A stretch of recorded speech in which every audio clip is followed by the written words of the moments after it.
안녕하세요. 친절한 정원쌤이 오신 여러분 환영합니다. 심리상담사 최정호입니다. 오늘은 아이 얘기가 아니라 내 남편에 대한 이야기를 좀 해보려고 합니다. 아무리 부부 사이가 좋더라도 한 가지 정도는 남편에 대한 아쉬운 부분이 있을 수 있습니다. 근데 만약 아쉬운 부분이 정말 많다면, 그리고 그것 때문에 예전과 달리 대화도 많이 줄어들고 불만만 쌓이고 있다면 오늘 영상을 끝까지 봐주시면 좋을 것 같습니다. 결혼해서 살다 보면 연애할 때 느꼈던 감정이나 서로에게 했던 행동을 계속해서 경험하기는 조금 어려운 게 사실이에요. 부부라는 관계로 연결된 이후에는 함께 해결해 나가야 할 현실적인 일들이 많기 때문에 나타나는 자연스러운 현상이라고 생각합니다. 특히 아이를 키우거나 맞벌이까지 하셔야 하는 상황이라면 내 몸 하나 챙기는 것도 여유가 없기 때문에 그냥 잠 좀 푹 자고 싶다, 혼자서 커피 한 잔 마시고 싶다, 친구들 만나서 수다 떨고 싶다처럼 내 부족한 에너지를 채우려는 욕구들이 훨씬 더 커질 겁니다. 근데 현실이 그렇게 내버려 두나요? 회사 갔다 오면 우리 아이 밥 해줘야죠. 집 치워야죠.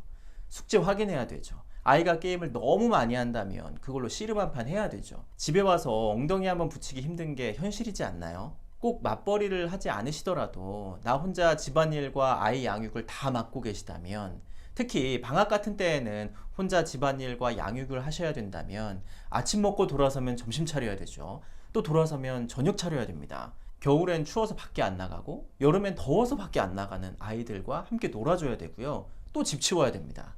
그러면 어느새 하루가 다 가 있어요. 자면서 채워진 에너지가 모두 소진되는 데까지 얼마나 걸릴까요?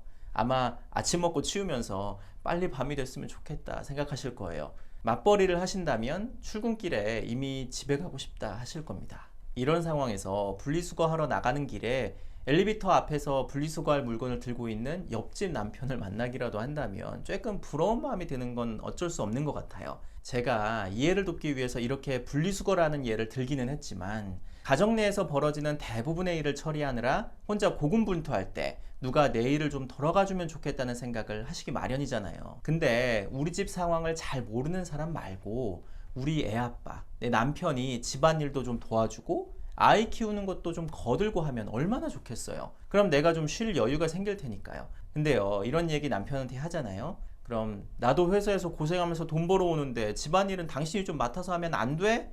이런 말을 종종 들으실 수 있습니다. 사실 저도 아내한테 이렇게 이야기를 종종 하는 편이거든요. 아내 입장에선 무척 서운한 말이죠. 남편이 회사에서 고생하는 거 몰라서 하는 얘기가 아니잖아요. 당신이 덜 힘드니 나를 도와라 이런 말이 아니라 그냥 나 힘들다는 이야기를 하고 싶은 거잖아요. 위로와 지원이 필요한 상황에서 남편이 실질적인 도움을 주지 못한다면 당연히 힘듭니다. 근데요, 계속해서 집에서는 남편은 아무것도 하는 게 없어, 위로만 해줘도 되는데 그 흔한 말 한마디를 못 해줘, 나만 고생해, 이런 생각만 하다 보면 정말 이 집안에서 나 혼자인 것 같은 생각이 들게 됩니다. 이게 지속되면요, 우울감과 무기력감을 경험하실 수 있어요. 집안일이나 아이를 키우는 일이 힘든 건 나 혼자만 고생하기 때문이라는 생각이 밑바탕에 깔려있기 때문이에요.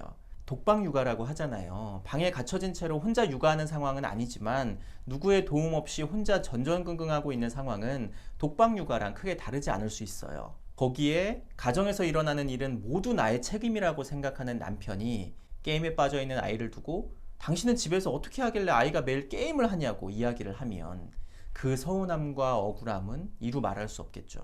오늘 영상을 보시는 분들 중에는 남편분은 많지 않을 것 같아서 아내분들을 위한 조언을 좀 드려볼까 합니다.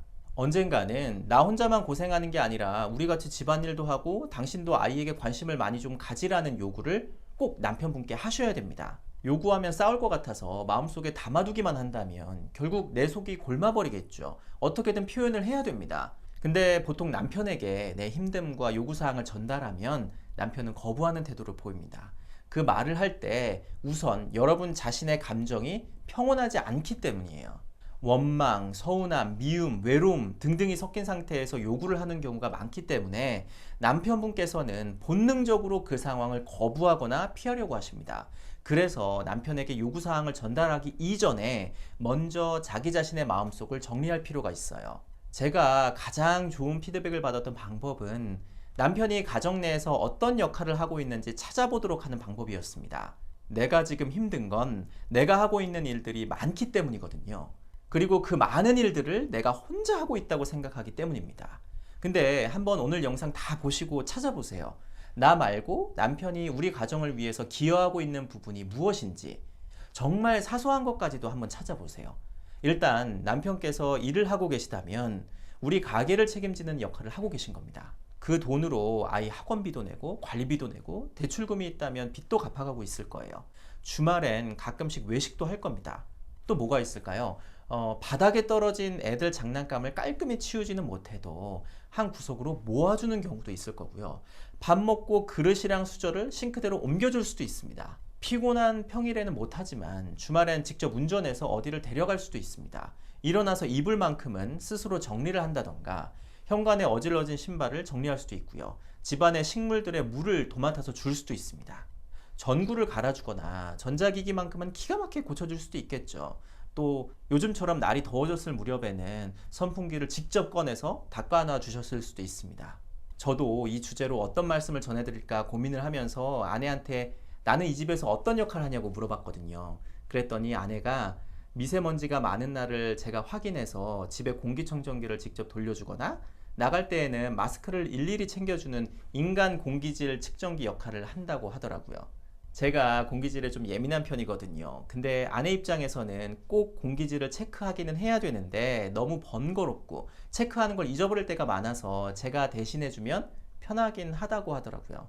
아무튼 남편이 도대체 내가 하지 않는 어떤 일을 가정 내에서 하고 있는지 한번 떠올려 보세요. 생각보다 많으실 거예요.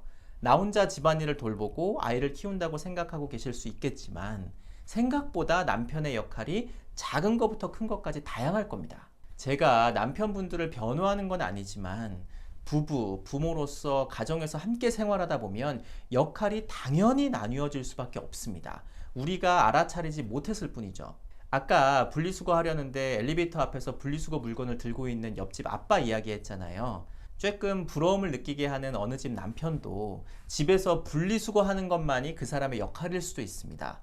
옆집 엄마도 남편이 아무것도 안 해줘서 혼자 육아하느라 고생하고 있다고 생각할 수도 있습니다.